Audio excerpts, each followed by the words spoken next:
अखिलेश यादव ने कहा महाकुंभ में सेना बुलाओ, केजरीवाल ने कहा योगी हटाओ। महाकुंभ हादसे के बाद जब रो रहे थे योगी, अचानक दिल्ली से आया शाह का फोन।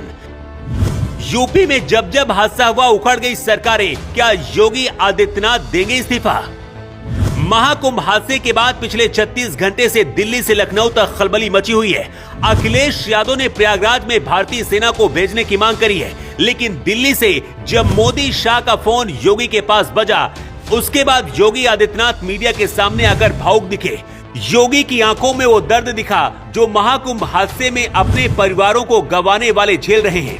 सबसे बड़ा सवाल ये है कि अगर योगी को मुख्यमंत्री की कुर्सी से हटा भी दिया गया या फिर योगी ने इस्तीफा दिया, तो क्या योगी राज में जो कुछ हुआ है वो कोई दूसरा कर पाएगा? कांवड़ यात्रा से लेकर महाकुंभ तक जो कुछ देखने को मिला, ऐसा पहले कभी नहीं हुआ। लेकिन क्यों कहा जा रहा है कि दिल्ली से योगी को बदलने की तैयारी हो रही है? इसकी वजह आपको अगले 2 मिनट में समझाते हैं। आपको 2013 का वो मंजर भी याद होगा जब 2013 के महाकुंभ में अखिलेश यादव ने आजम खान को महाकुंभ की जिम्मेदारी दी थी और तब इलाहाबाद रेलवे स्टेशन पर 1 फुट ब्रिज पर रेलिंग गिरने के बाद भगदड़ मची थी। तब हादसे में 42 लोगों की मौत हुई थी। इसमें 29 महिलाएं और 12 पुरुष और एक 8 साल की बच्ची शामिल थी। उस दौरान न तो महाकुंभ में सेना बुलाई गई थी और न ही अखिलेश यादव ने मुख्यमंत्री के पद से इस्तीफा दिया था। लेकिन अब शिवपाल यादव मांग कर रहे हैं कि योगी आदित्यनाथ को इस्तीफा देना चाहिए। मतलब इस आपदा में भी राजनीतिक पार्टियां अवसर खोज रही हैं। महाकुंभ में भगदड़ पर केजरीवाल की आम आदमी पार्टी ने कहा है कि यहाँ जो स्थिति बनी है उसके लिए योगी आदित्यनाथ और प्रशासन पूरी तरह से जिम्मेदार है। उन्हें इसके लिए इस्तीफा देना चाहिए। लेकिन खुद अरविंद केजरीवाल तिहाड़ जेल में जाने के बाद इस्तीफा नहीं दे रहे थे।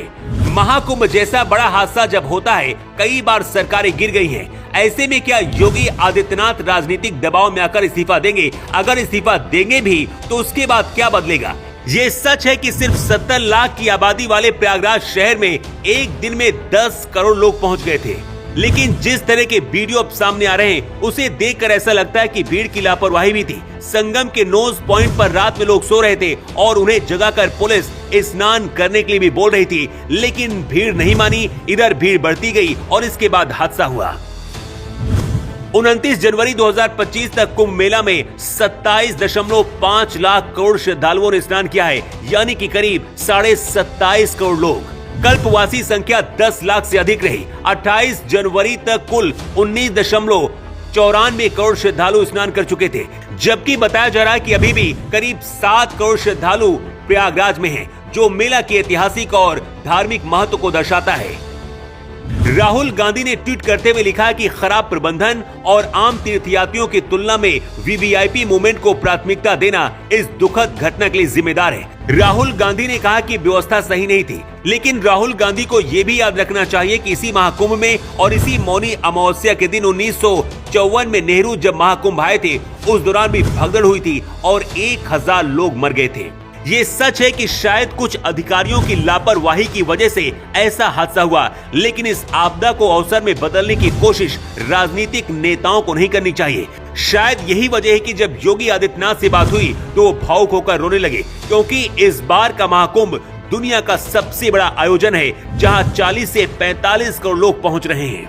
जब योगी से विपक्ष इस्तीफे की मांग कर रहा है, योगी फुल एक्शन में दिख रहे हैं। महाकुंभ की प्रशासनिक व्यवस्था को पूरी तरह से बदल दिया गया है। गृह मंत्री अमित शाह खुद मॉनिटरिंग कर रहे हैं और योगी आदित्यनाथ के साथ हैं।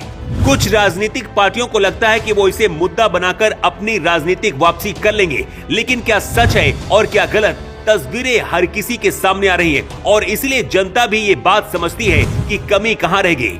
क्या आपको भी लगता है कि महाकुंभ हादसे के लिए योगी जिम्मेदार हैं और उन्हें इस्तीफा देना चाहिए? अपनी राय आप कमेंट बॉक्स पर लिखकर जरूर दें। रिपोर्ट।